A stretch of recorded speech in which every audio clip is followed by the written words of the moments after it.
السلام علیکم ورحمۃ اللہ وبرکاتہ۔ حضرات محترم، آج ہم انشاءاللہ عز و جل اپنی اس مختصر سی ویڈیو میں رمضان کے فضائل کے بارے میں جانیں گے۔ حضرات محترم، رمضان ایک ایسا مہینہ ہے کہ اس میں بندہ اگر گناہوں سے توبہ کر کے اللہ کا مقرب اور اللہ کا نیک بندہ بننا چاہے اور وہ ویسے اعمال بھی کرے تو اللہ کا ولی بنتے ہوئے اسے زیادہ وقت نہیں لگتا، کیونکہ اگر بندہ ذرہ برابر بھی کوشش اس مہینے میں کرتا ہے تو اس کے ہر عمل کا بدلہ اس کو کئی گنا بڑھ کر اللہ رب العزت عطا فرماتا ہے۔ حضرات محترم، آج انشاءاللہ عز و جل ہم رمضان کی برکتوں کے بارے میں جانیں گے، رمضان کی فضیلت کے بارے میں جانیں گے کہ آخر اللہ رب العزت نے اس مہینے کو کتنی فضیلت عطا فرمائی ہے۔ ویڈیو پسند آئے تو ویڈیو کو لائک کریں، شیئر کریں، اور اگر ہمارے محمدی چینل پر نئے آئے ہوں تو اسے ضرور سبسکرائب کر کے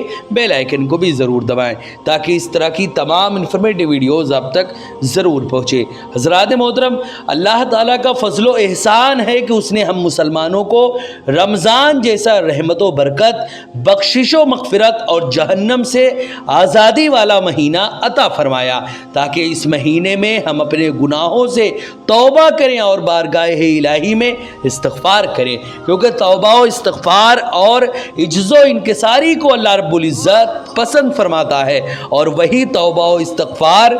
یہی توبہ و استغفار اور عجز و انکساری کو چونکہ اللہ رب العزت پسند فرماتا ہے، اور اس توبہ و استغفار قبول فرمانے والا اگر کوئی ہے تو وہ ہمارا رب ہی ہے۔ اللہ رب العزت فرماتا ہے، سورہ نور کی آیت ہے، وَتُوبُوا إِلَى اللَّهِ جَمِيعًا أَيُّهَا الْمُؤْمِنُونَ لَعَلَّكُمْ تفلحون۔ اے مسلمانوں، سب کے سب اللہ کی بارگاہ میں توبہ کرو اس امید پر کہ تم نجات پا جاؤ۔ حضرات محترم، اگر انسان اس کے باوجود ہدایت و رحمت سے فائدہ نہیں اٹھاتا اور لطف و عنایت کے چشمے سے سیراب نہیں ہوتا تو یہ اس شخص کا نقص اور محرومی ہے۔ ایسے ہی کسی نے ماہ رمضان پایا لیکن وہ اس بافیض مہینے سے اپنا حصہ نہیں حاصل کر سکا تو یہ اس کی محرومی اور بدقسمتی ہے، کیونکہ اس مقدس مہینے میں ہمہ وقت رحمت الہی کا نزول ہوتا رہتا ہے۔ خود قرآن مقدس میں اللہ رب العزت نے اس مبارک مہینے کے بارے میں کئی سارے باتیں قرآن میں اللہ رب العزت نے نازل فرمائی۔ ساتھ ہی ساتھ قرآن کریم کا نزول بھی اسی ماہ مبارک میں اللہ رب العزت نے کیا۔ اللہ رب العزت نے فرمایا، شہر رمضان الذی انزل فیہ القرآن ھدی للناس وبینات من الھدی والفرقان فمن شہد منکم الشہر فلیصمہ۔ یہ سورہ بقرہ کی آیت ہے، اس میں اللہ رب العزت نے یہ واضح طور پر فرمایا کہ رمضان کا وہ مقدس مہینہ جس میں قرآن نازل ہوا، جو لوگوں کے لیے ہدایت اور روشن دلیل ہے اور حق و باطل کے درمیان فیصلہ کرنے والا ہے، لہٰذا تم میں سے جو شخص اس مہینے میں موجود ہو تو ضرور اس مہینے کے روزے رکھے۔ حضرات محترم، رمضان کا لفظ یہ رمز سے بنا ہے، جب کوئی چیز سخت گرمی سے جل کر خاکستر ہو جاتی ہے تو اسے الرمزہ کہا جاتا ہے، اور رمزہ سورج کی تیز دھوپ کو بھی کہتے ہیں۔ جس طرح تیز دھوپ میں بدن جلتا ہے، اسی طرح رمضان میں گناہ جل جاتے ہیں۔ ایک روایت میں ہے کہ رسول اکرم صلی اللہ علیہ وسلم نے فرمایا، رمضان بندوں کے گناہوں کو جلا دیتا ہے۔ حضرات محترم،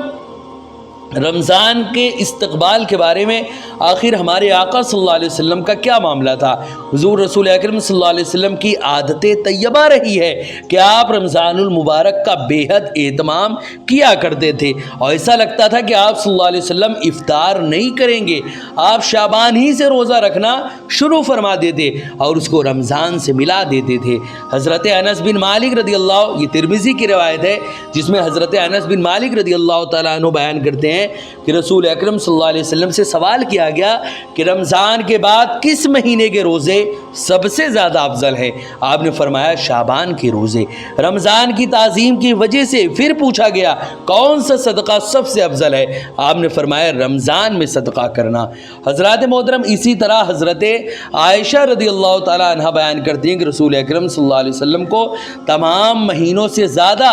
شعبان کا روزہ رکھنا پسند تھا، پھر اپنے اس روزے روزے کو رمضان سے آپ ملا دیتے تھے۔ اسی طرح حضور رسول اکرم صلی اللہ علیہ وسلم کا یہ عمل واضح کرتا ہے کہ آپ رمضان کے استقبال کا حد درجہ اہتمام فرماتے تھے، لیکن افسوس کہ دور حاضر میں مسلمان استقبال رمضان تو دور، تعظیم رمضان سے بھی بڑی بے رغبتی کا اظہار کرتے ہوئے نظر آتے ہیں۔ حضرات محترم، ایک وقت وہ تھا جب صحابہ، تابعین اور تبع تابعین رضی اللہ تعالی عنہم بطور خاص استقبال رمضان کا اہتمام کرتے تھے، لیکن آج معاملہ بالکل برعکس ہے۔ اس کا واحد سبب یہ ہے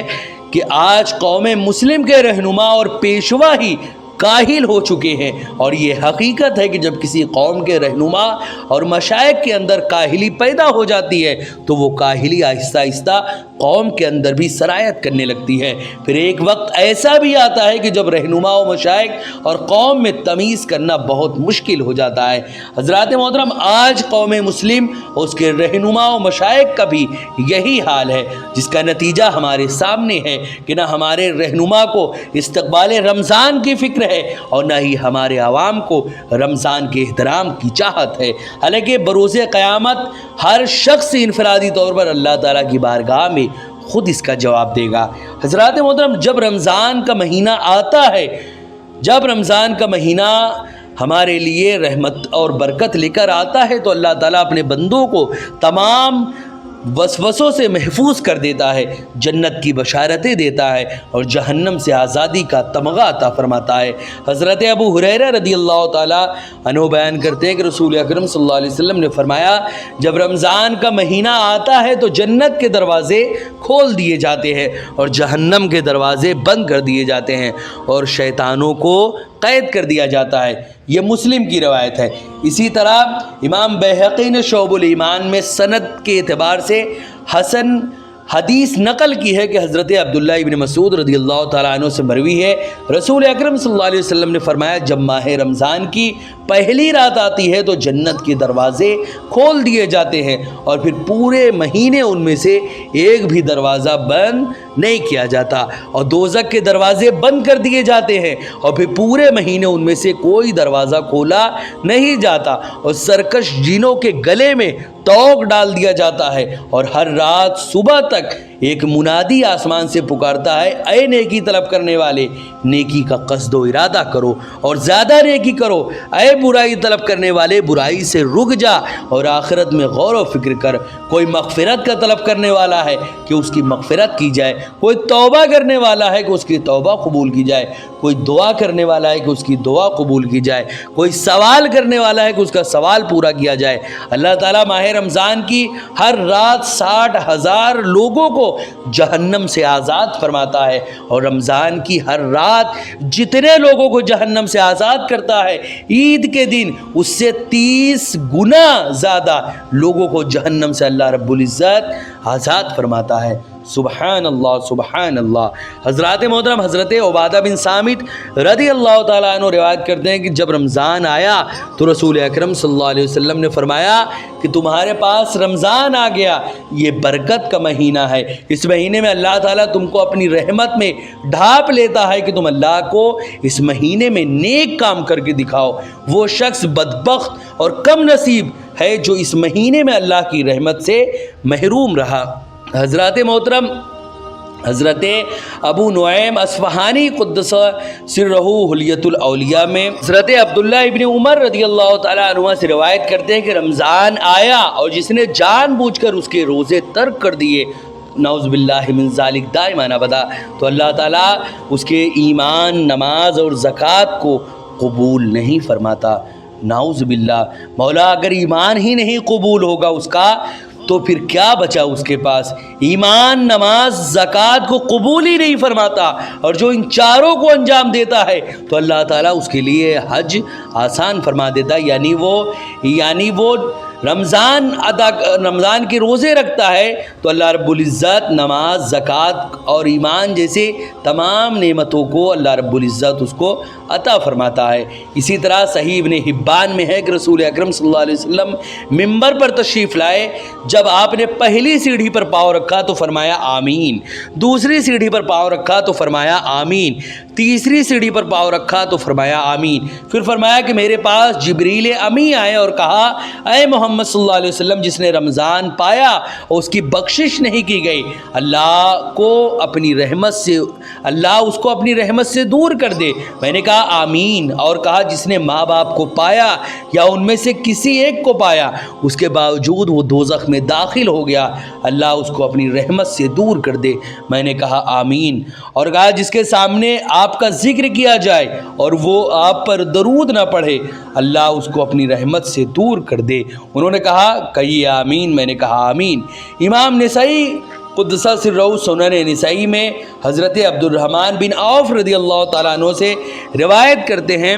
کہ رسول اکرم صلی اللہ علیہ وسلم نے فرمایا جس نے رمضان میں ایمان کی حالت میں ثواب کی نیت سے قیام کیا وہ گناہوں سے اس طرح پاک ہو جائے گا جس طرح کہ آج ہی اپنی ماں کے پیٹ سے پیدا ہوا ہو۔ ثواب کی نیت مطلب اللہ کو راضی کرنے کے لیے، اللہ کو خوش کرنے کے لیے، اور یہ بھی ایک عظیم ثواب ہے۔ یہ حدیث حضرت ابو ہریرہ رضی اللہ تعالیٰ عنہ سے بھی مروی ہے اور یہ حدیث صحیح ہے۔ رب قدیر اپنے بندوں پر عنایتوں کی بارش تو فرما رہا ہے، لیکن ہمارے قلوب اس قدر سیاہ ہو گئے ہیں کہ اس پر کچھ اثر ہی نہیں ہوتا۔ کاش ہمارے دلوں کو ہدایت قبول کرنے کی توفیق حاصل ہو اور اہل حق اور اہل تصوف کی روحانیت سے فیض و برکات اٹھانے کی توفیق ہم کو حاصل ہو، جو یاد الہی میں دن رات مشغول رہتے ہیں اور ہمہ وقت اس بات سے خائف رہتے ہیں کہ کہیں کوئی ایسی لغزش نہ ہو جائے جس کی وجہ سے سارے اعمال برباد ہو جائے، اور ہم ہیں کہ غرور و تکبر میں مبتلا ہیں، بلا وجہ ایک دوسرے پر الزام تراشی کیا کرتے ہیں